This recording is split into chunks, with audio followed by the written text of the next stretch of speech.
कि कॉलेज के दिन याद करूं तो लगता था कि थे सुल्तान। चौक चौराहे राजपाट थे और दरबार था चाय दुकान। हल कश्मीर का मुद्दा करते मुंह में दबा लेते जब पान। मन में लोहा तन इस्पाती चलते थे हम सीना तान। धीरे धीरे गल गया लोहा, धीरे धीरे गल गया लोहा, तेवर का तलवार गया। एक नौकरी, हाँ एक नौकरी के चक्कर में देखो सिकंदर हार गया।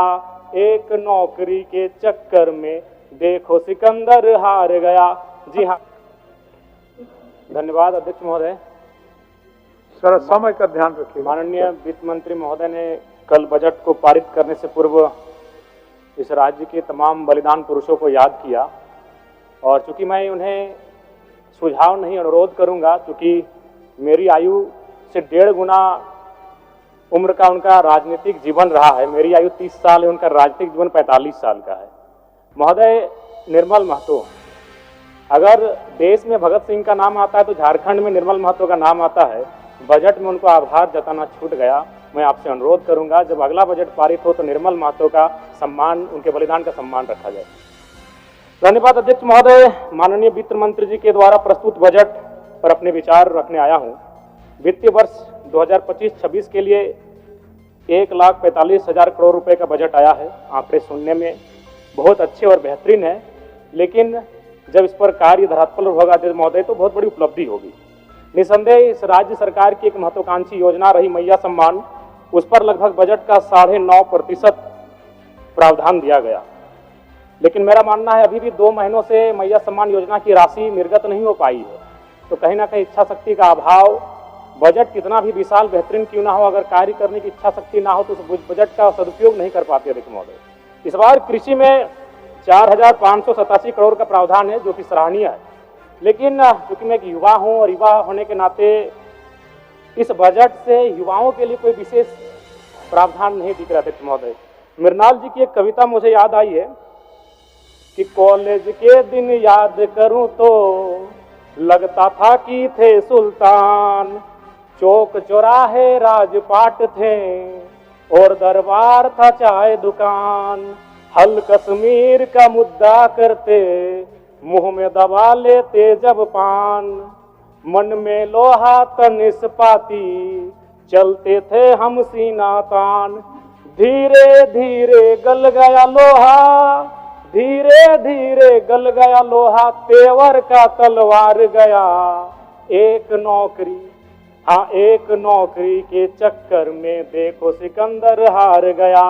एक नौकरी के चक्कर में देखो सिकंदर हार गया। जी हाँ अध्यक्ष महोदय, इस बजट से इस राज्य के युवा, सिकंदर रूपी युवा, जिन्होंने एक 10 बाय 10 के कमरे के ताप में रहकर 10 साल का जीवन बिताया है एक परीक्षा की तैयारी में, आज इस बजट से वे हार गए अध्यक्ष महोदय। नई इस बजट में युवाओं के रोजगार संबंधित विशेष कोई प्रावधान नहीं अध्यक्ष महोदय। पहली बार माननीय हेमंत सोरेन जी की सरकार ने 2020-21 में बेरोजगार युवाओं को, स्नातक को 5,000 रुपए प्रति माह और स्नातक उत्तर को 7,000 रुपए प्रति माह देने की बात कही थी। फिर कालांतर में मुख्यमंत्री प्रोत्साहन योजना, मुख्यमंत्री युवा प्रोत्साहन योजना, मुख्यमंत्री प्रतिभा प्रोत्साहन योजना नामक बहुत सारी योजनाएं पुस्तिका में छपी। हम लोगों ने सुना, पढ़ा, लेकिन 1 रुपए खर्च युवाओं पर नहीं किया गया उनके प्रोत्साहन राशि को लेकर अध्यक्ष महोदय। इसलिए इस बजट से निसंदेह माता लोगों की जीत हुई है, मैया सम्मान की जीत हुई है, लेकिन इस बजट से इस राज्य के युवा हार गए अध्यक्ष महोदय। एक सटीक नियोजन नीति नहीं होने के कारण, एक सशक्त नियोजन नीति नहीं होने के कारण कहीं ना कहीं आज इस राज्य के युवा इस बजट से हारा हुआ महसूस कर रहे अध्यक्ष महोदय। तो मैं युवाओं को रोजगार कैसे मिले? जिस राज्य में 40% खनिज संपदा, उस राज्य के युवा अगर हताशा, निराशा के दौर से गुजर रहे अध्यक्ष महोदय, तो कहीं ना कहीं इस बजट पर युवाओं के दृष्टिकोण से एक सवाल और प्रश्न चिन्ह खड़ा होता है अध्यक्ष महोदय। अध्यक्ष महोदय, राज्य में अनुसूचित जाति परामर्शदात्री आयोग का गठन सराहनीय है। इसकी मैं सराहना करता हूं और वित्त मंत्री जी को साधुवाद देता हूं। महोदय, अंत में मैं इस सिस्टम पे आता हूं। इस सिस्टम पे आना इसलिए जरूरी है अध्यक्ष महोदय, क्योंकि माननीय वित्त मंत्री महोदय ने विधायिका के कर्तव्य का अनुपालन करते हुए बजट को तो प्रस्तुत किया, लेकिन यदि कार्यपालिका का सहयोग नहीं रहेगा अध्यक्ष महोदय, तो ऐसे बजट का कोई उपयोग नहीं रह पाएगा। आंकड़े कहते हैं 2023-24 का आंकड़ा अध्यक्ष महोदय, बजट का कुल योग था 1,41,498 करोड़, लेकिन हम लोग खर्च कर पाए थे 1,07,920 करोड़, यानी लगभग 33,000 करोड़ की राशि खर्च ही नहीं हो पाई थी अध्यक्ष महोदय। और इस बार का जो बजट है जो पूर्व का, उसमें भी मात्र 65% ही राशि को खर्च किया गया। इसलिए विधायिका के साथ साथ अगर कार्यपालिका अपनी जिम्मेवारी का अनुभव नहीं करेगी, अनुपालन नहीं करेगी अध्यक्ष महोदय, फिर बजट का कोई प्रावधान नहीं रहता है। अध्यक्ष महोदय, ज्यादा नहीं और 1 मिनट का समय लेंगे अध्यक्ष महोदय, क्योंकि इस बजट में किसानों को लेकर mini tractor, power tiller, pump set, ripper आदि वितरण करने की बात कही गई है। अध्यक्ष महोदय, मैं चाहूंगा किसानों को आपको उपकरण देने की आवश्यकता नहीं है। किसानों को अगर हम जल दे पाते हैं, अगर पानी की सुविधा दे पाते हैं, तो हमें लगता है किसान सशक्त हो जाएंगे अध्यक्ष महोदय। अध्यक्ष महोदय, मैं ये कहना चाहता हूं, जो भी डैम बने हैं, चाहे वो चांडिल का डैम हो, कोणार्क का डैम हो, मैथन डैम हो, पंचेत डैम हो या टेनू घाट का डैम हो, वो पानी केवल उद्योगपति के कारखानों में जाने के लिए नहीं बना अध्यक्ष महोदय।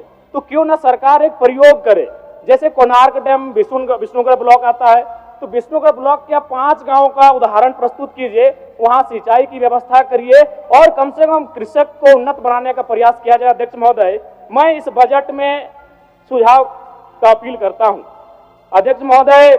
चलिए, और 1 मिनट लेंगे, ज्यादा नहीं अध्यक्ष महोदय। परम श्रद्धेय आदरणीय, इस बजट से दिव्यांग, वृद्धा और विधवाओं को बड़ी आस थी अध्यक्ष महोदय, और जब इस बजट को पढ़ा, और वे लोग भी जब पढ़ेंगे तो बड़ा विशाल लगेगा। 1,449 करोड़ 26 लाख, बहुत बड़ी राशि, लेकिन चूंकि यहीं फिर सरकार कहती है 12 लाख लाभुक हैं, तो अगर उस राशि से अगर 12 लाख को भाग देते हैं, क्योंकि मैथमेटिक्स का होना बहुत जरूरी है, तो रिजल्ट आता है 1,44,926। उसको फिर अगर 12 से भाग देते हैं अध्यक्ष महोदय, तो रिजल्ट आता है 1,006, यानी महीना में आप कितना दे रहे हैं, वही 1,006। देखने में, सुनने में बजट बड़ा विशाल लग रहा है, 1,449 करोड़, लेकिन अंततः तो रिजल्ट आता है एक महीने का वही 1,006 रुपए अध्यक्ष महोदय। अंत में बस प्रवासी मजदूर, क्योंकि जब ये बजट पारित हो रहा था तो हमने और सबने बड़ी करीब से देखा, सत्ता ने खूबियों को देखा, विपक्ष ने खामियों को देखा, लेकिन सऊदी अरब, ट्यूनीशिया, मलेशिया और साउथ अफ्रीका से कोई देख रहे थे तो प्रवासी मजदूर थे अध्यक्ष महोदय। लेकिन क्या कहा, एक वाक्य में बजट समाप्त हो गया अध्यक्ष महोदय, प्रवासी मजदूर। प्रवासी मजदूरों की पीड़ा, मैं बार बार कहता हूं, 2 पीड़ा असहनीय है। एक प्रसव की पीड़ा, जो मेरी मां ने मुझे जन्म देने के वक्त सहा है, और एक प्रवास की पीड़ा। लेकिन आज प्रवासी मजदूरों के लिए क्या अध्यक्ष महोदय, एक लाइन में खत्म हो गया। प्रवासी मजदूरों का निबंधन ऑनलाइन किया जा रहा है। अब तक 1,91,000 मजदूरों का निबंधन किया गया है महोदय। इसमें प्रवासी मजदूर खोज रहे थे, वो विदेशों से बैठकर बजट को देख रहे थे कि शायद हमारे हिस्से में भी कुछ आएगा। जब हमारी मैया को, हमारी बहनों को कुछ मिला, तो शायद हमारे हिस्से में कुछ आएगा।